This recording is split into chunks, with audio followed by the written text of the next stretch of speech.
Hi hello எல்லாருக்கும் வணக்கம். Welcome to this channel. எந்த ஒரு காரியத்தை தொடங்கினாலும் முதல் கடவுளா நம்ம எல்லாருமே வழிபடுவது விநாயகர் தான். வினை தீர்க்கும் விநாயகரை பத்தி தெரிஞ்சுக்காம இருந்தா எப்படி? விநாயகருக்கு ஏன் மனித முகம் இல்லாம யானை முகம் இருக்கு? இதை பத்தி நிறைய புராண கதையில நம்ம படிச்சிருந்திருப்போம். விநாயக சதுர்த்தி எப்படி வந்துச்சு? பார்வதி தேவி கணபதியை உருவாக்கிய தினத்தை தான் விநாயக சதுர்த்தி அப்படின்னு சொல்லி நம்ம எல்லாருமே கொண்டாடுறோம். வாங்க நம்மளும் கணபதி உருவான புராண கதையும் அவருக்கு எப்படி இந்த யானை முகம் வந்தது அப்படின்னு சொல்லியும் பார்க்கலாம். ஒரு முறை கைலாயத்துல ஈசன் இல்லாத போது பார்வதி நீராடி வந்துட்டு இருந்திருக்காங்க. அப்ப காவலுக்கு நந்திய அங்க நிக்க வச்சிருந்திருக்காங்க. அதே சமயத்துல சிவன் அங்க உள்ள செல்லணும் அப்படின்னு சொல்லி முயற்சி செய்யும் போது சிவனை நந்தி தடுத்து பார்வதி தேவி நீராட சென்றிருக்காங்க, யாரையும் உள்ள அனுமதிக்கவே கூடாது அப்படின்னு சொல்லி என்கிட்ட கட்டளையாவும் சொல்லியிருக்காங்க. அதனால சிவனே நீங்க உள்ள செல்லவே வேண்டாம் அப்படின்னு சொல்லி நந்தி வேண்டி கேட்டுக்கொண்டாங்க. உடனே சிவனோ கோவப்பட்டு பார்வதி தேவி என் துணைவி என்ன தடுக்காத அப்படின்னு சொல்லி மீறி உள்ள சென்றார். அந்த சமயம் அங்க அமர்ந்திருந்த பார்வதி தேவியோ சிவபெருமான் வருவதை பார்த்து யாரையும் அனுமதிக்காத அப்படின்னு தானே சொன்ன, எப்படி நீ அனுமதிக்கலாம் அப்படின்னு சொல்லி கோவப்பட்டாங்க. உடனே சிவனும் நந்தி என் சேவகன், அதோடு நான் உன் மணவாளன் என்பதனால அவர் என்னை தடுக்கல அப்படின்னு சிவன் சொன்ன உடனே நந்தியோட இந்த செயலை பார்த்து கோபமடைந்த பார்வதி தேவியோ அவர் செய்ததுல தவறு இல்லை என நினைச்சு இப்ப ஒரு புது விஷயத்த பண்ண ஆரம்பிச்சாங்க. இனி பாதுகாவலனா இருப்பவர் யாரையும் விடாதபடியும் அறிவாளியாவும் பலசாலியாவும் தனக்கான பாதுகாவலனா இருக்க வேணும் அப்படின்னு சொல்லி பார்வதி தேவி நினைச்சிருந்திருக்காங்க.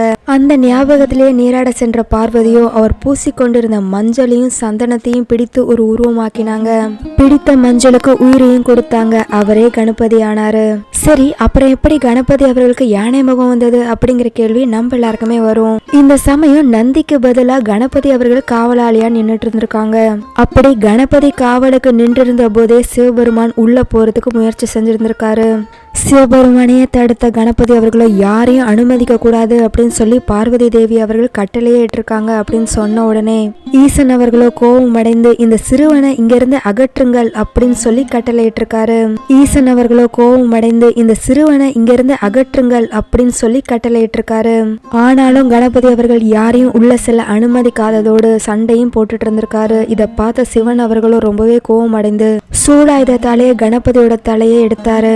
கணபதியோட சத்தத்தை கேட்டு பார்வதி தேவி அங்க ஓடி வந்து, ஈசனே, இது நான் உருவாக்கிய பிள்ளை, அவரை அநியாயமா இப்படி கொன்னுட்டீங்களே, அவருக்கு உயிர் அழியுங்க அப்படின்னு சொல்லி பார்வதி தேவி வேண்டி கேட்டுக்கிட்டாங்க. இங்கதான் கணேசனோட பிறப்பின் ரகசியத்தை நம்ம எல்லாருமே தெரிஞ்சுக்கணும். பார்வதி தேவி கவலை வேண்டாம், அனைத்தையும் நான் அறிவேன், கணேசனுக்கு இப்பொழுதே உயிர் தருகிறேன் அப்படின்னு சொல்லி சிவன் என்ன செஞ்சாரு அப்படின்னு பார்த்தா பிரம்மதேவனை அழைத்து வடக்கில் தலை வைத்து படுத்திருக்கும் ஒரு பிள்ளையும் அவரின் தான் வேறொரு திசையை பார்த்து படுத்திருக்குமாறு இருக்கும் பிள்ளையும் தலையை எடுத்து வாருங்கள், அதை கணேசனுக்கு வைத்து உயிர் தரலாம் அப்படின்னு சொல்லி பிரம்மதேவன் அவர்களோ ஆலோசனை தந்தாங்க. அதன்படியே சிவனோட காவலர்களும் எங்கெங்கயோ பல இடங்கள்ல தேடி அலைஞ்சாங்க. கடைசியா யானைக்குட்டியோட தலையை எடுத்து வந்தாங்க. உடனே ஈசனும் யானையோட தலைய கணபதியோட உடல்ல பொருத்தி உயிரளித்தார். இதை பார்த்த பார்வதி தேவியோ ஏன் இப்படி யானையோட தலையை பொருத்தி விட்டு சுவாமியே அப்படின்னு சொல்லி கோவப்பட்டதுக்கு இதுக்கும் காரணம் இருக்கு பார்வதி தேவியே அப்படின்னு சொல்லி சிவன் என்ன சொன்னாரு அப்படின்னு பார்த்தா கஜாமுகா அசுரன் அப்படின்னு சொல்லி ஒரு அரக்கன் உயிர்களை எல்லாம் துன்புறுத்தி வந்துட்டு இருந்திருக்காரு.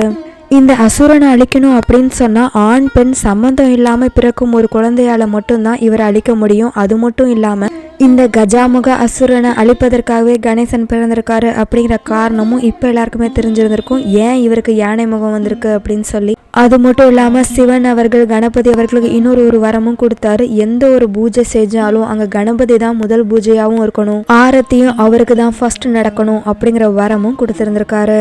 இப்போ உங்க எல்லாருக்குமே தெரிய வந்திருக்கும். விநாயகரோட அருமை பெருமைகள் எல்லாம் தெரிஞ்சுக்கிட்டு அவரை வணங்கி அருள் புரிவோம். இது போல பல இன்ஃபர்மேஷனோட தெரிஞ்சுக்கணும் அப்படின்னா இந்த 10 சேனல் லைக் பண்ணிக்கோங்க, சப்ஸ்கிரைப் பண்ணிக்கோங்க.